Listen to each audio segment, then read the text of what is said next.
하버드 비즈니스 리뷰라고 하는 잡지에 성경 묵상과 관련된 의미 있는 아티클 소논문이 하나 게재가 되었습니다.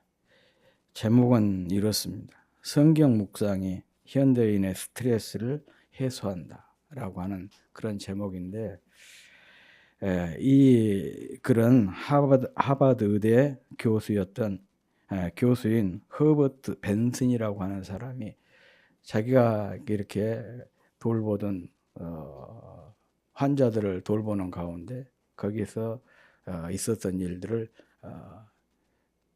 기록한 적은 그런 내용이었습니다. 이분은 심각한 스트레스로 심장 이상을 일으키고 있는 환자를 여러 돌보았는데, 그런데 그 여러 명의 환자들 중에서 눈에 띄도록 호전이 되는 그런 환자들이 있었습니다. 같은 요건인데 어떻게 해서 이렇게 급속하게 호전이 될까? 그 원인이 무엇일까? 하고 그 환자들을 추적을 해보았더니 한 가지 공통점이 있었어요. 그게 뭐냐 그러면 그 환자들이 빨리 호전이 되는 환자들은 보니까 성경을 읽고 있거나 성경을 묵상하는 사람들이었습니다. 그래서 여기에 이제 흥미를 느끼고 미시간대 심리학과 교수인 스티븐 카플란의 도움을 받아서 이 성경 암송과 치유와의 연관성을 연구를 하게 되었습니다. 그리고 이렇게 이제 쭉 연구를 해본 결과 성경 암송이 이 질병 치유에 굉장히 효과적이라는 놀라운 사실을 발견하게 된 것입니다. 같은 약물을 복용을 해도 효과가 굉장히 탁월했어요. 뿐만 아니라 정신적인 피로를 해소하는 효과가 특히 컸습니다. 특히 성경 묵상을 할 때 집중하는 정도에 비례해서 효과가 또 다르게 나타났어요. 그냥 성경을 읽는 사람과 집중해서 읽는 사람, 또 이 말씀을 읽으면서 기도하고 묵상하면서 읽는 사람, 그 차이가 확연하게 다르게 나타난 것을 확인할 수가 있었습니다.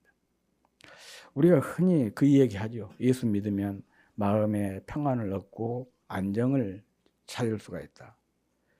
이것은 예수를 안 믿어도 일반적으로 우리가 좋은 장소에 가서 또 맛있는 밥 한 끼만 먹어도 상당히 심리적으로 위로가 됩니다. 이 정서적인 만족을 갖게 되면은요, 많은 위로가 돼요. 그런데 기독교는 단순히 그런 위로 차원을 넘어서서 성경 암송이 이 질병 치료에 효과적이라는 것이 과학적으로 이렇게 입증이 된 것이죠. 그런 점에서 우리는 말씀을 통한 이런 치료의 능력, 이런 치료의 효과를 일상 속에서 많이 경험했으면 좋겠다, 그런 생각을 합니다. 그러니까 우리가 어떤 종교적인 행위로 성경을 읽는 것이 아니고 성경을 읽는 것이, 말씀을 묵상하는 것이 우리 육체적인 것에도 큰 유익과 도움을 준다. 또 이렇게 성경 묵상을 통해서 일상 속에서 이런 도움을 받는 저와 여러분이 되었으면 좋겠다 싶습니다. 요즘 힐링이라고 하는 단어가 굉장히 유행이잖아요. 힐링. 이 단어를 아마 모르는 사람들이 없을 거예요.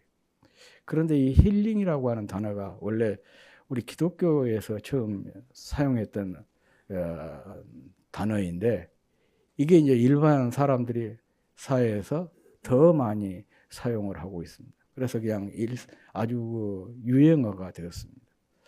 그런데 이런 단어가 유행어가 됐다는 것은요, 한편에서는 조금 우울한 그런 그 의미를 가지고 있어요. 그만큼 사람들의 삶이 고단하다, 영육간에 고단하다, 그런 의미 아니겠습니까? 그러다 보니까 이 힐링이라고 하는 이런 단어가 유행어가 되게 된 것이죠. 뭐 현대 과학이 굉장히 발전한 것은 사실이지만은 이 현대 과학보다 더 빠르게 확산되고 있는 것이 질병입니다. 예, 그런 것을 보면 현대 과학의 또 기술의 한계를 우리가 많이 느끼죠. 그것을 우리가 절감했던 것이 코로나19 시대 아니겠습니까? 지금 우리나라 그 평균 연령을 81세로 보거든요. 81세로 볼 때 평생 동안 암에 걸릴 수 있는 확률이 36.2% 돼요.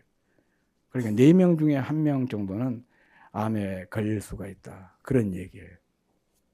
그런데 지금으로부터 한 30년 전 1985년도 그 통계를 보니까 100명 중에 15명이 암에 걸리고 암으로 사망을 했어요. 그러니까 15%죠. 그런데 한 30년 후인 지금은 몇 프로가 된 거예요? 36%가 되어버린 것이죠. 오늘날 그 현대 과학이 얼마나 의술이 얼마나 발달을 했습니까? 그런데 이 사망률이 이렇게 높아진 거예요. 단순히 암뿐만 아니고 다른 것들도 마찬가지입니다. 왜 이렇게 질병이 많냐? 여러 가지 요인이 있겠죠. 여러 가지 요인이 있는데 특별히 현대인의 삶 속에서 어떤 라이프 스타일이랄지 식습관이랄지 또 먹거리 같은 거에도 문제가 있고 또 환경 문제랄지 그런 것들이 복합적으로 작용을 하고 거기다가 또 현대인들이 굉장히 그 스트레스를 많이 받잖아요.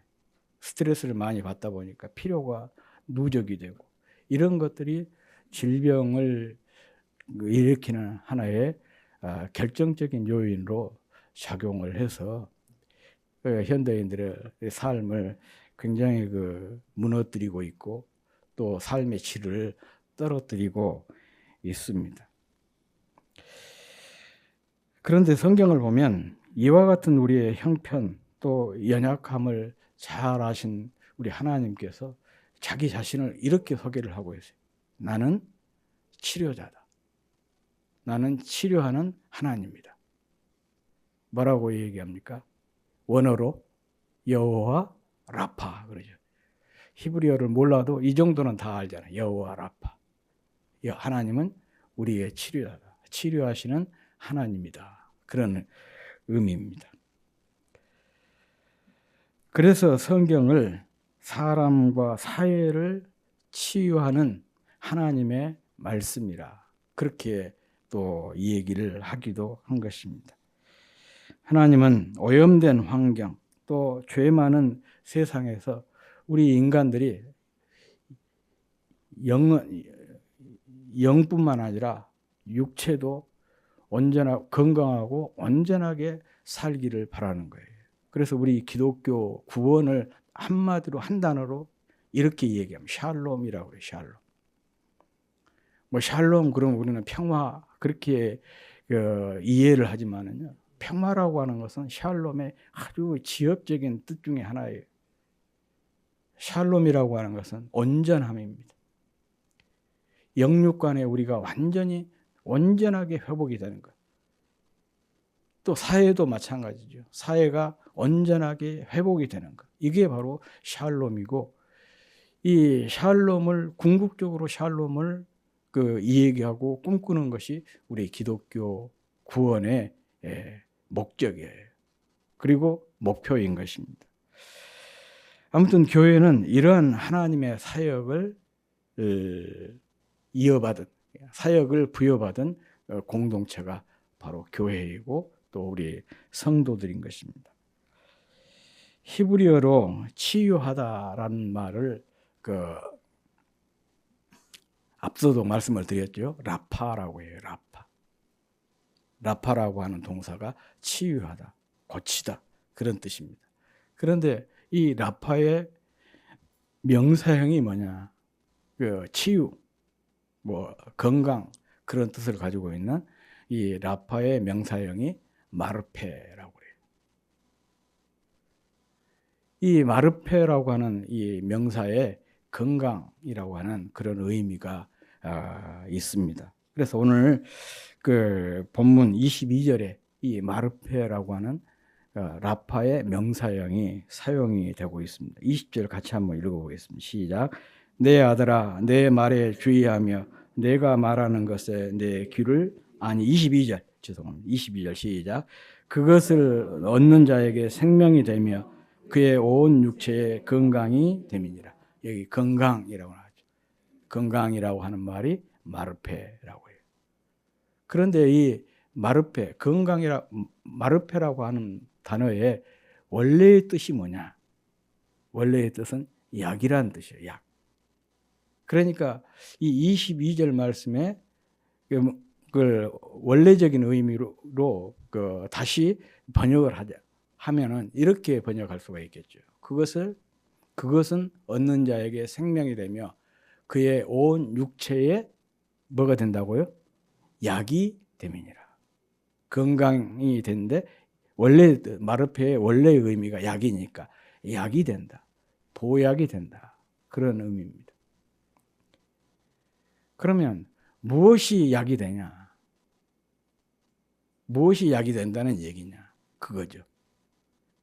그 답이 바로 20절과 21절에 나와 있어요. 20절, 21절을 우리 같이 한번 읽어보겠습니다. 시작. 내 아들아, 내 말에 주의하며 내가 말하는 것에 내 귀를 기울이라. 그것을 내 눈에서 떠나게 하지 말며 내 마음속에 지키라. 그래서 내 말이라고 나오죠. 20절에 내 말에 주의하며 내가 말하는 것에 귀를 기울이라. 내 말, 내가 말하는 것, 이게 뭐겠습니까? 이게 바로 하나님의 말씀인 것이죠. 그러니까 하나님의 말씀이 약이다, 보약이다, 그런 얘기예요. 그래서 어떤 분은 우리 모든 성도들은 두 개의 약을 가지고 있다. 신약, 구약 그렇게 얘기했는데 그 약자는 약자가 아니고 약속할 때 그 약자입니다. 그런데 이제 저기 이런 것을 보고 언어 유희라고 그러죠. 말장난이라고 그러잖아요. 그렇게 해서 우리 성도들은 구약과 신약이라고 하는 두 첩의 약을 지니고 사는 사람들이다. 그런데 이 말이 언어 유희이긴 하지만은 틀린 말이 아니에요. 오늘 보니까 22절 말씀이 바로 약이라 그랬어요. 말씀이.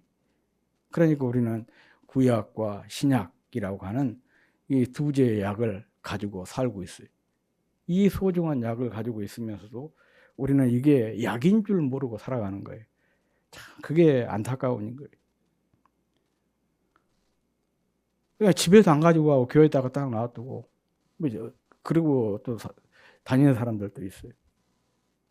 안타까운 일이에요.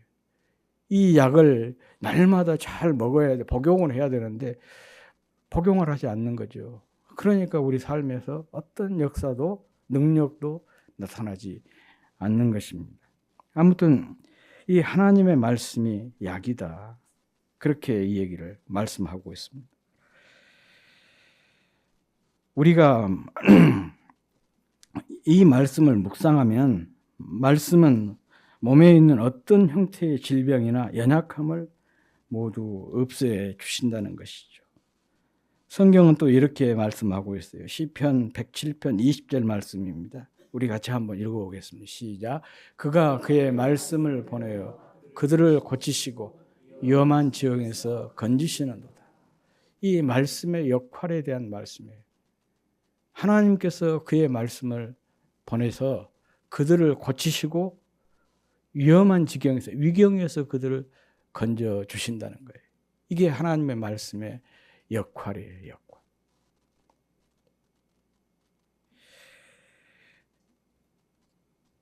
말씀이 이렇게 치료하는 약이라는 것을 삶으로 보여주신 분이 계십니다. 그분이 누구일까요? 말씀이 이 약이라는 것, 보약이라는 것을 삶으로 보여주신 분이 계셔요. 누구실까요? 예수님이죠. 예수님의 삶과 사역을 이렇게 쭉 모아놓은 것이 복음서입니다. 복음서를 보면은 예수님께서 말씀을 통해서 수많은 기적을 일으키신 그런 내용들이 복음서 안에 빼곡히 기록이 되어져 있습니다.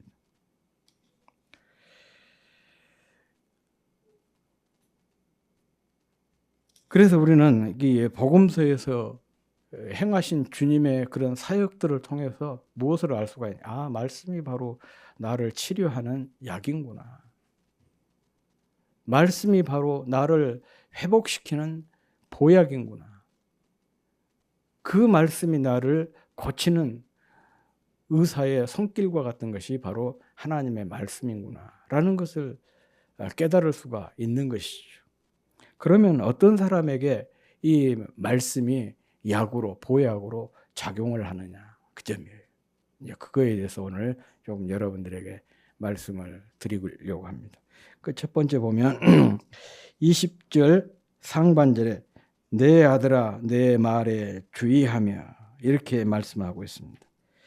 이 말씀, 주의하라, 주의하다라고 하는 이 말씀은 말씀을 신중하고 지혜롭게 다루라, 그런 뜻입니다.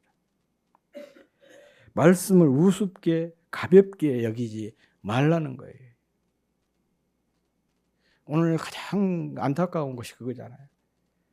이 하나님의 말씀을 너무 성도들이 우습게 여기는 거예요. 가볍게 여겨요. 그러다 보니까 이 말씀을 등한히 하게 되는 거 아니겠습니까? 정말 이 말씀을 신중하고 또 지혜롭게 우리가 다룬다고 한다면 어떻게 우리가 말씀을 소홀히 할 수가 있겠어요? 첫 번째가 바로 이 점이에요. 주의하며 신중하고 지혜롭게 다루라. 그意思입니다. 말씀을 잘 살펴서 자신의 삶에 신중하게 적용을 시키고 지혜롭게 적용시키면서 살라는 그런 뜻입니다. 성도에게 말씀은 단순한 어떤 그 액세서리가 아니에요. 또 성경은 어떤 우리의 지적인 호기심의 대상도 아닙니다. 최악의 성경 공부는 말씀 그 자체에 머무는 것이고 최선의 성경 공부는 말씀을 통해서 말씀의 지혜와 능력을 깨닫는 것입니다. 더 중요한 것은 말씀의 주어이신 하나님을 만나는 거예요. 그래서 말씀을 말씀답게 접근해서 묵상하는 사람은 반드시 성경을 통해서 누구를 만나게 되어 있냐? 하나님을 만나게 되어 있습니다. 그리고 하나님이 삶의 주인이심을 확인하고 삶의 모든 영역에서 하나님을 진심으로 의지하게 되는 것이죠. 치유라고 하는 것은, 치료라고 하는 것은 바로 그 결과예요. 내가 정말 하나님 사랑하고 하나님을 의지하고 하나님께 집중한 삶을 살면 회복이 되는 것은 그냥 자연스럽게 따라오는 것입니다. 우리를 이곳으로 이끄는 것이 뭐냐? 말씀이에요. 말씀에 진지하고 지혜롭게 그 말씀을 다루는 데 있는 거예요. 그리고 두 번째는 나의 이르는 것에 귀를 기울이라, 그렇게 말씀하고 있습니다. 20절 하반절 말씀입니다. 이 말씀은 말씀을 신중하고 지혜롭게 다루는 방법인 것이죠. 어떻게 우리가 말씀을 신중하고 지혜롭게 다루느냐? 그것은 말씀에 귀를 기울이는 것입니다. 귀를 기울이다. 이것을 한자로 뭐라고 얘기합니까? 경청이라, 그렇게 얘기해요. 경청. 듣는 것은 우리가 하나님을 섬기는 데 있어서 아주 중요한 태도인 것입니다. 그래서 성경을 보면 들으라라고 하는 이 명령형이 단어가 굉장히 많이 나오고 있습니다. 그래서 어떤 분은 뭐라고 얘기하냐? 우리 기독교는 들음의 종교다. 범의 종교가 아니고 들음의 종교다. 이 곽선희 목사님 같은 경우는 그런 얘기를 많이 해요. 교회에서 너무 무엇을 많이 보여주는 것, 그게 바람직하지 않다고 생각해요. 자꾸 무엇을 보여주니까 사람들이 생각을 하지 않게 되고, 그래서 그냥 사고를 하지 않으니까 신앙이 옅어진다는 거예요. 원래 우리 기독교는 듣고 그것을 묵상하는 종교를. 그런데 자꾸 눈에 이렇게 보여주다 보니까 사람들이 생각하지 않는 거죠. 또 우리가 보는 데 집중하다 보면 자꾸 새로운 것을 봐야 돼요. 아, 저거 봤는데 금방 실증을 느껴버린다는 거죠.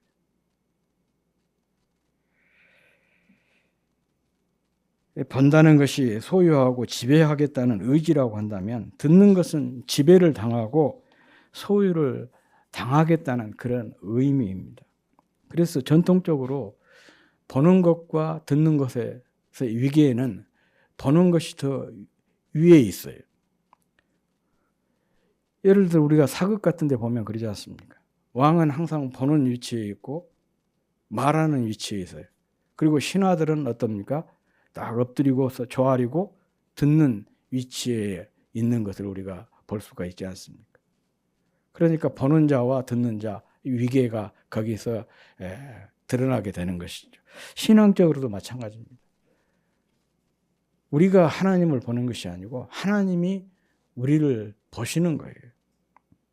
우리는 이 하나님의 말씀을 듣는 자인 것이죠. 그리고 어떻게 듣느냐에 따라서 우리 신앙의 질이 달라지게 되는 것입니다. 삶의 지혜나 또 삶의 성공이라고 하는 것은요, 듣는 데서부터 비롯됩니다. 반면에 삶의 후회, 삶의 실패는 대부분 말을 많이 하는 데 있어요. 우리가 개인적으로도 얼마든지 경험할 수 있는 것이잖아요. 사람들에게 이렇게 존중받고 사람들이 어떤 사람을 좋아하냐? 잘 들어주는 사람을 좋아하거든요. 그런데 만나면 지 얘기만 계속해서 하면 사람들이 안 만나려고 그래요. 피곤해라 그래. 그러므로 성도는 듣는 사람입니다. 그것은 자기 자신의 소리를 듣고 우선 먼저는, 그리고 다른 사람의 소리를 듣고, 사람뿐만 아니라 주변 환경의 소리에도 귀를 기울이고 듣는 사람이에요. 더 나아가서 하나님의 음성을 듣는 사람, 그가 바로 우리 성도들인 것입니다. 그리고 무엇을 듣느냐 보다도 더 중요한 것이 어떤 자세로 듣느냐, 그게 더 중요한 거예요. 스폴천 목사님이 이런 말을 했습니다. 우리의 마음이 준비만 되어 있다면 하나님은 어떤 사람의 설교를 통해서라도 우리에게 가르침을 주신다. 이 말은 무슨 의미겠습니까? 물론 설교를 하는 설교자도 참 중요합니다. 그러나 설교자보다 더 중요한 것이 그 설교를 듣고 있는 사람들의 태도가 더 중요하다는 거예요. 정말 듣는 사람의 태도가 올바르게 잘 되어 있으면 누가 와서 이 얘기를 해도 다 은혜를 받고 감동을 받을 수가 있다. 그런 얘기입니다.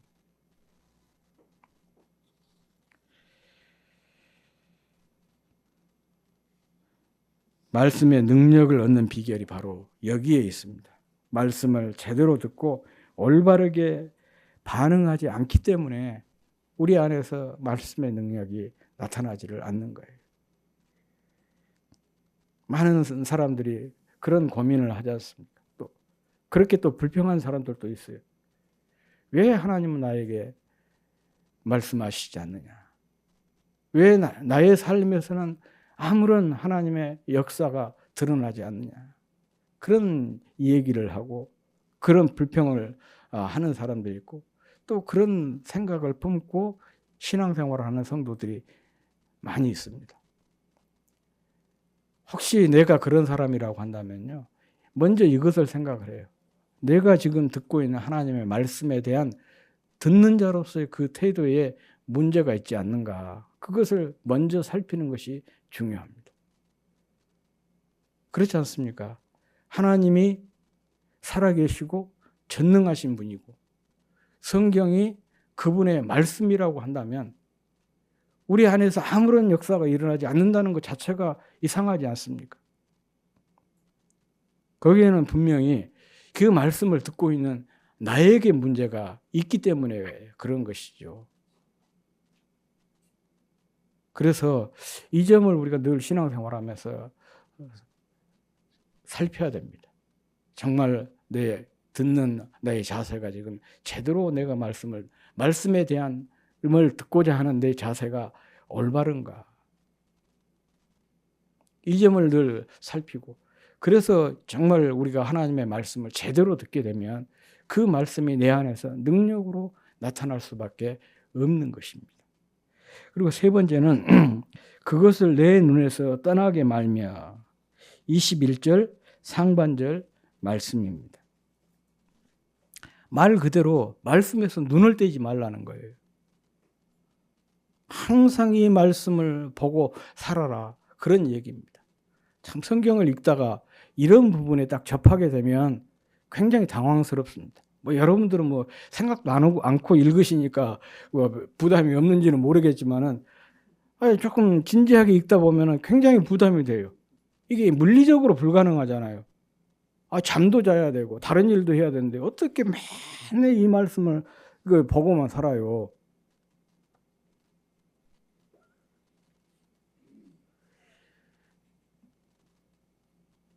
이 말씀의 의미는 바로 이런 것이죠.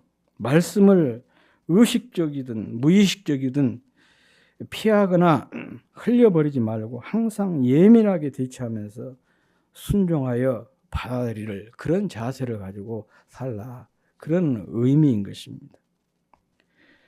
즉 들은 말씀, 읽은 말씀, 배운 말씀을 어떻게든지 그 삶으로 이렇게 살아내려고 애쓰는 그런 태도를 얘기를 한 거예요. 잊지 않고 살아내려고 애쓰는 그런 자세를 얘기하고 있습니다. 다시 말하면 말씀에 늘 집중하는 삶, 말씀을 늘 가까이 하는 삶, 이것을 강조해서 이렇게 표현을 하고 있습니다. 그래서 성경을 말씀을 잘 기억하도록 여러 가지 방법들을, 그러니까 구체적인 예들을 제시를 하고 있습니다. 소위 신명기 6장을 가리켜서 쉐마라고 하는데 거기에 보면 이런 말씀이 있어요. 8절 9절 말씀, 우리 다 같이 한번 읽어보겠습니다. 신명기 6장 8절 9절. 8절 시작. 너는 또 그것을 내 손목에 메어 기호를 삼으며 내 미간에 붙여 표로 삼고 또 내 집 문설주와 각각 문에 기록할지니라 그랬어요. 우리가 어떤 중요한 중학교, 고등학교 다니고 그럴 때 영어 단어 외우고 또 수학 공식을 외울 때 이게 여기저기에 적어놓고 외웠잖아요. 기억하기 위해서. 딱 들어놓으면 천장에도 써놓고 옆으로 오면 벽에도 볼 수 있도록 벽에다가도 붙여놓고 화장실에다가도 붙여놓고 그렇게 해서 외웠잖아요. 손바닥에 들고 다니기도 하고. 그런 의미예요.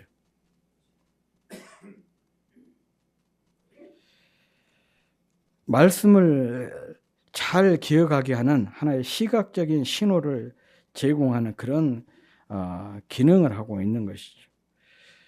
그리고 더 나가서 보면은 자녀들에 대해서 또 이렇게도 이 얘기를 하고 있어요.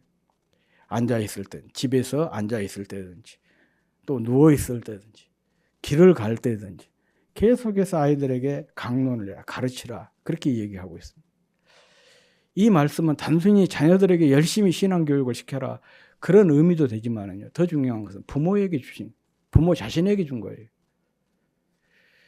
가장 좋은 교육은 뭐냐? 가르치는 겁니다. 내가 누군가를 가르치면은요, 이 가르치는 사람이 더 확신을 갖게 되는 거예요. 한 번 가르치기 위해서 예를 들어서 10분 가르치려면 적어도 1시간 정도는 준비해야 되잖아요. 더 많이 생각하고 더 많이 묵상하고 또 이것을 더 많이 연습을 하게 되거든요. 그러니까 히브리어를 보면 가르친다는 것과 배운다는 말이 같은 단어입니다. 가르친다는 말을 강조하면 배우는 것이 돼요. 그러니까 부모에게 자녀를 기회 있는 대로 그 가르치라는 말은 결국은 부모가 이 말씀을 잘 기억하도록 하기 위한 하나의 장치로서 이렇게 말씀을 하고 있는 것입니다.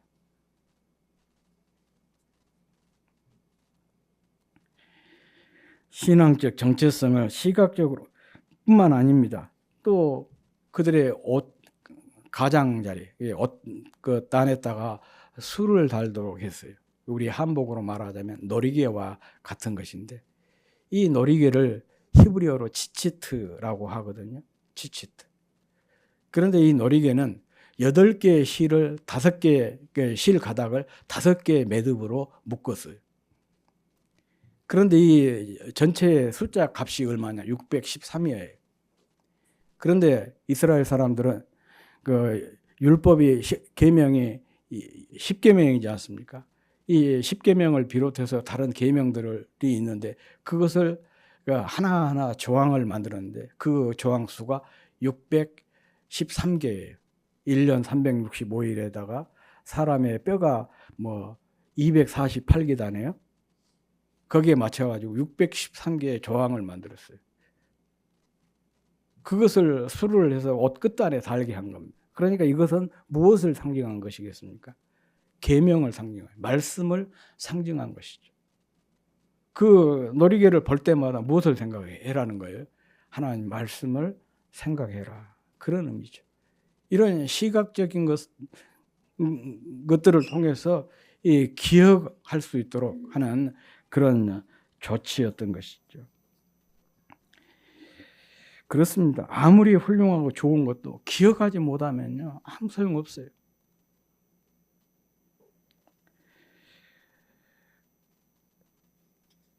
또 기억하지 못하면 그건 삶과 연결되지 못하고, 삶과 연결되지 못하면은요, 내 삶에 아무런 영향을 발휘할 수가 없는 것입니다. 그러므로 삶과 연결이 되려면 우선 이것을 잘 기억해야 되는 거예요. 기억해야만 그것을 삶으로 연결시키게 되고, 삶으로 연결이 될 때 그 안에서 뭐가 나타나게 되냐? 능력이 드러나게 되는 것입니다. 그래서 이 말씀에 내 눈에서 떠나지 말게 해라. 그렇게 이 얘기를 하고 있습니다. 그리고 네 번째는 내 마음속에 지키라.